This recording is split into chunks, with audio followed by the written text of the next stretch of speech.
Tres cronistas de lo inútil y por ello mismo de lo imprescindible será en Hoy nuestros guías por tres calles de ficción, pero que todos conocemos y hemos visitado.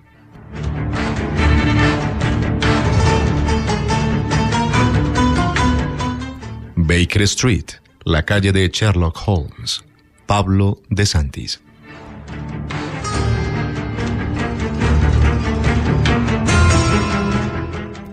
Cuando tengo que buscar una calle en Buenos Aires, acostumbro a utilizar una enorme y vieja guía del año 1960.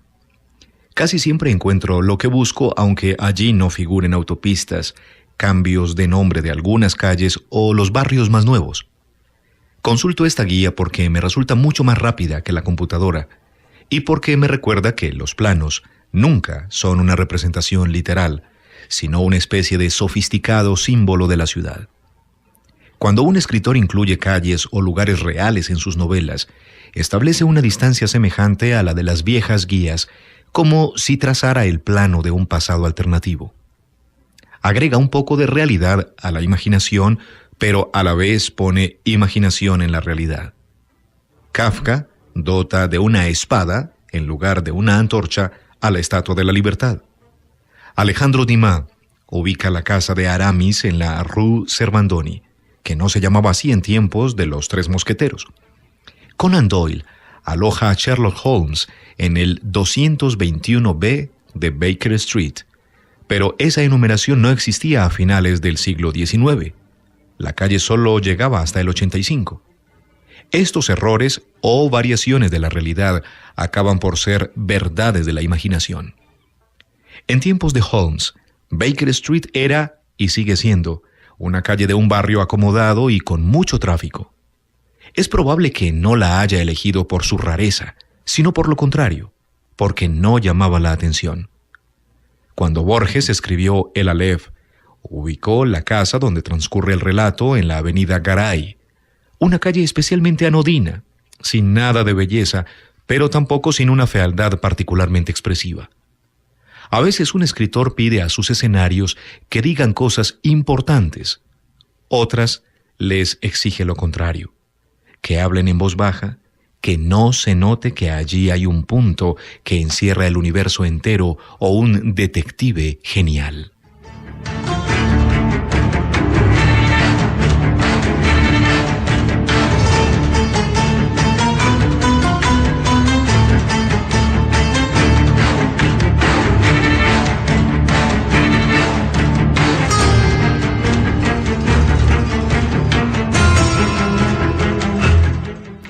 En el departamento de Baker Street se produce un momento esencial de la aventura, la espera. Holmes y Watson conversan de naderías, fuman sus pipas, comentan las noticias del periódico y examinan la correspondencia mientras aguardan la llegada del misterio. Frente al héroe de la novela de aventuras, que está siempre en movimiento, el detective inaugura la quietud. Espera sentado que el misterio venga a él y pone a prueba la sabiduría no en grandes espacios, sino en cuartos que ha de explorar a fondo. El héroe de aventuras es el que puede entenderse con lo inmenso. El héroe del relato policial es el que se enfrenta con lo mínimo y descubre una verdad escondida en la trivialidad, en lo cotidiano, en aquello en lo que nadie repara. Así como la casa nada extraordinaria de Baker Street esconde al genio, así un cuarto común puede ocultar las huellas del crimen. Con el relato policial entran en la novela los espacios pequeños, las hendiduras entre las tablas del piso, el fondo de los cajones, el contenido de los bolsillos. En la literatura anterior al policial, los objetos eran importantes y visibles y eran símbolos: espadas, cálices, tapices, joyas. La literatura policial los reemplaza por cajitas de fósforos, pañuelos, un pedazo de cristal, un reloj roto. Lo que da importancia a las cosas es su lugar en una red de causas. Las pistas no tienen importancia en sí mismas, sino en una constelación de significados. Las cosas, en las novelas anteriores, eran totalidades. En el policial, las cosas siempre son fragmentos de una verdad oculta. El departamento de Baker Street es el escenario de una nueva sensibilidad. Ante la exaltación de las maravillas del campo y de la vida natural, frente al hacinamiento de la vida en la ciudad, tan comunes en tiempos de Conan Doyle como en los nuestros, Holmes representa al hombre que detesta la playa, el bosque, las vacaciones. En el cuento, el paciente residente, el pobre Watson, se queja del calor de Londres y lamenta que no haya forma de sacar a Holmes de la ciudad. Le encantaba verse rodeado de 5 millones de personas, tendiendo sus redes para que nada ni nadie escapara a su vigilancia, siempre alerta ante un rumor o sospecha de un crimen sin resolver. El saber apreciar la naturaleza no se encontraba entre sus innumerables facultades. El relato policial es en esencia un relato urbano, que nace cuando se agudiza la conciencia de que vivimos entre multitudes anónimas y que no conocemos a nuestros vecinos. La moraleja oculta de todo relato policial es que no conocemos de verdad a nadie y que todos podemos tener una vida secreta. ¿Podemos imaginar a Holmes lejos de Baker Street? Watson sí. El buen médico nos cuenta que el detective se mudó a una granja en el condado de Sussex y que a pesar de su desinterés en la naturaleza, se dedicó a la apicultura.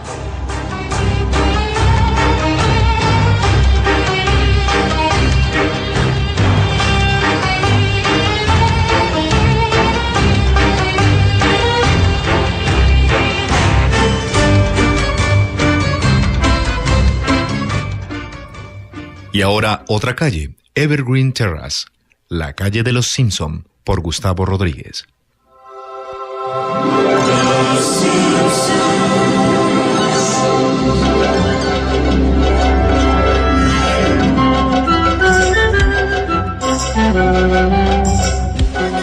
Una vez me preguntaste, Malucci, ¿cuáles eran mis lugares favoritos en el mundo? Tu padre es un seductor incorregible y por ello debes recordar lo que te respondí. Cualquiera, siempre y cuando estés tú allí. Hoy quisiera dejar de salamerías y zambullirme en los hechos. Hoy quisiera que me acompañes a uno de esos lugares, Malucci. Se trata de una calle, en una ciudad a la que alguien bautizó como Springfield. La calle se llama Evergreen Terrace.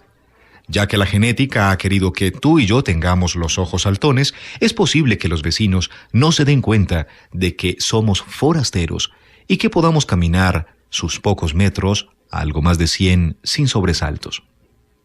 En la mitad exacta de esa calle pequeña, en el lote 742, existe una casa común y corriente donde hace 20 años empezaron a ocurrir los hechos más extraordinarios.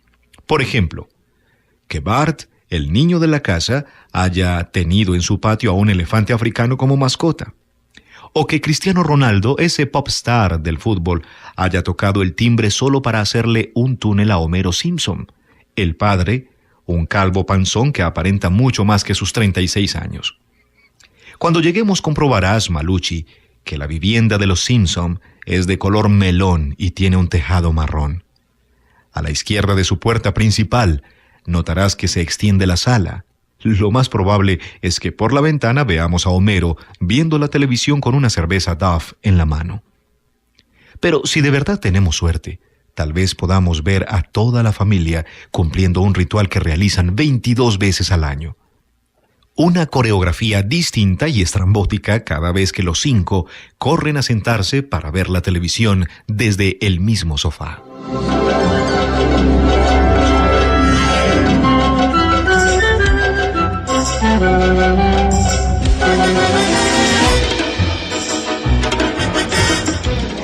No hay vecindario en el mundo, hijita, que no tenga vecino detestable. En Evergreen Terrace, ese papel le cae a Ned Flanders, un tipo de anteojos y de bigotes bien acicalados que Homero repudia por representar lo contrario de él. Flanders es un viudo que debe criar solo a sus 2 hijos. Además, es un cristiano fanático y piadoso que, extrañamente, no trata de convertir a los demás. Para colmo, jamás ha puesto un pie en la taberna de Moe para emborracharse. En suma, es un perfecto imbécil para la mentalidad mediocre de Homero que, honestamente, tu padre ha compartido alguna vez. En cierta ocasión, Castoriadis, un filósofo y psicoanalista francés, dijo que el odio al otro es el reflejo del odio que nos tenemos a nosotros mismos. Si la mejor forma de conocer a un hombre es conocer a la persona que odia, entonces haremos bien en darle un vistazo a Flanders mientras poda su jardín apaciblemente. Mientras esta imagen idílica aparece en mi mente, se me ocurre que las calles tranquilas que son famosas en el mundo solo tienen esa condición a causa de algún vecino ilustre o de algún crimen horrendo. Downing Street en Londres, por ejemplo, no pasaría de ser una calle olvidable de no ser porque en el número 10 vive el primer ministro británico. Pasar por delante de su pequeña puerta negra e imaginarse a Churchill saliendo de ella genera cierta emoción. De la misma manera, Cielo Drive, en Beverly Hills, no saldría en Wikipedia de no ser porque en ella se produjeron los asesinatos relacionados a Charles Manson. Algo así ocurre en Evergreen Terrace.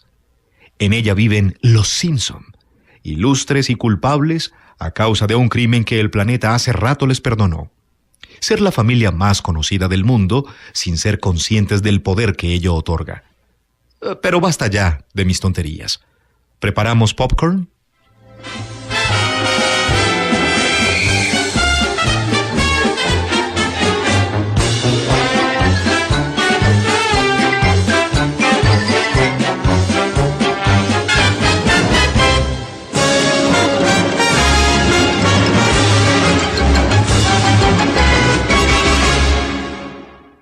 Hoy en Literatura para Oír les estamos presentando un recorrido por 3 calles de la imaginación.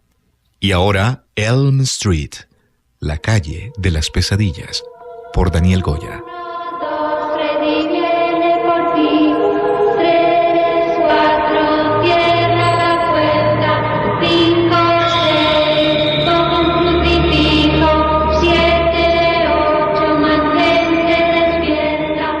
La primera vez que escuché hablar de la calle Elm fue cuando tenía 10 años. Recuerdo que vi la película en la televisión del cuarto de mis padres. Pesadilla en Elm Street, de Wes Craven. Pesadilla en las filosas manos de Freddy Krueger. Apagué la luz para bañar de oscuridad la habitación y fingir que estaba solo en un cine improvisado. Pronto me di cuenta de que la calle Elm podía ser la calle de mi casa, o de mis abuelos, o de cualquier otro amigo del colegio. Su particularidad era nula. Un vecindario como cualquiera, donde los niños podían jugar en los jardines de las casas, donde rara vez pasaba un auto y muchos árboles daban sombra a las veredas. De noche, sin embargo, la calle Elm de Craven se llena de sombras sospechosas y amenazantes, con caminos húmedos y sonidos que parecen provenir de ningún lado. El estereotipo de los escenarios de terror, esas arterias solitarias donde nadie puede ayudarte, aunque grites, lo recogió Craven de cintas anteriores, pero fue él quien le dio protagonismo.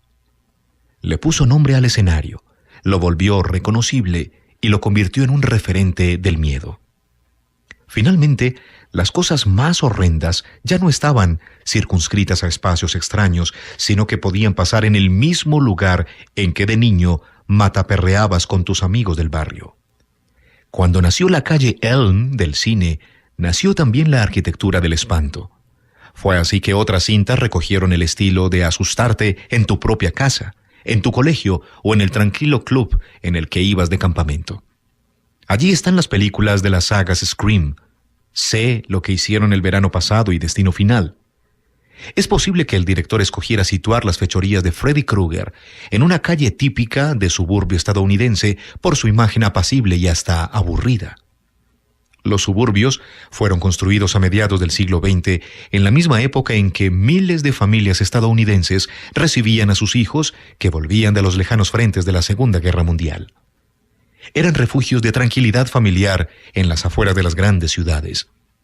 En las casas, todas de idéntico diseño, las ventanas no tenían seguros contra los ladrones, acaso en la confianza de que los vecinos siempre eran personas conocidas y respetables, gente con la que uno podía cultivar la clase de amistad y espíritu solidario que ya entonces resultaba imposible en las grandes urbes modernas.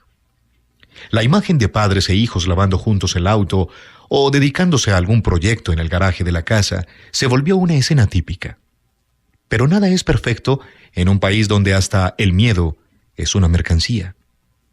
Tal vez la mejor metáfora de esto es que existe una calle Elm en casi todas las ciudades estadounidenses y son, por lo general, zonas de vivienda de clase media. El propio Wes Craven cruzaba una cada día al ir a sus clases en la universidad en Nueva York, mucho antes de dirigir su emblemática película. Incluso la historia de Estados Unidos contiene un detalle que transforma una coincidencia urbana en la discreta marca de un misterio.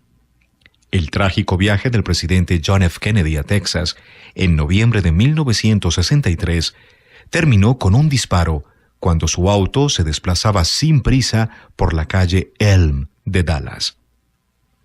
El terror inesperado consigue más trascendencia y efecto que aquel que se aguarda con certeza y paciencia.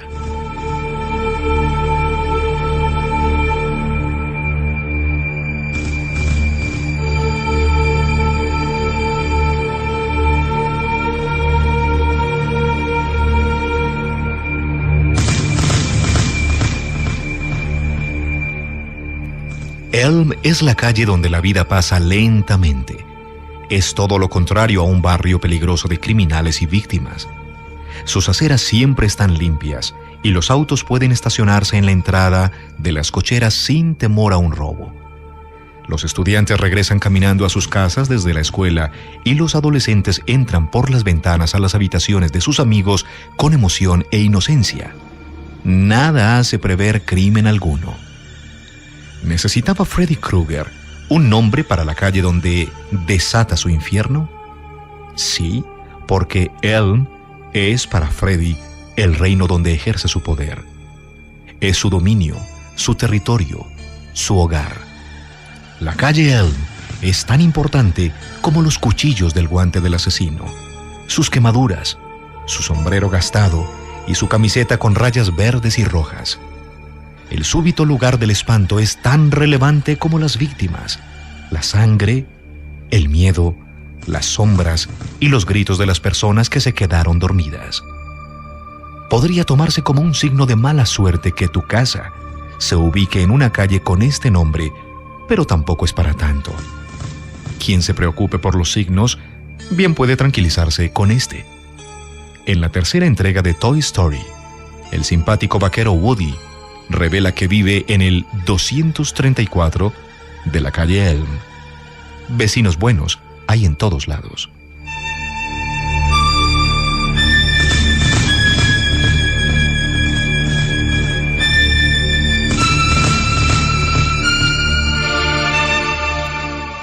Hoy en Literatura para Oír, recorrido por 3 calles de la imaginación. Baker Street, la calle de Sherlock Holmes, por Pablo de Santis.